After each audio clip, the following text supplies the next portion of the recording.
এই এই জঙ্গলের মধ্যে কে রিস? এ তো ভূতের এলাকা। আরে ভূত ভূত আবার ভূতে ভয় পাই নাকি? তুই ভূত নাকি? ভয় পাইছে ভয় পাইছে ভয় পাইছে।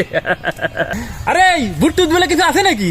ভাই, ভূত না থাকুক শয়তান তো আছে, এটা তো বিশ্বাস করিস। শয়তান থাকলে ভূত তো থাকবেই।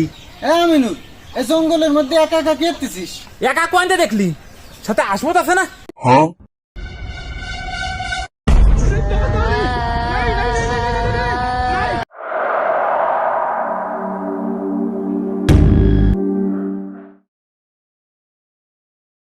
আরে ভাই, তুমি কি জানি কইতাছিলা?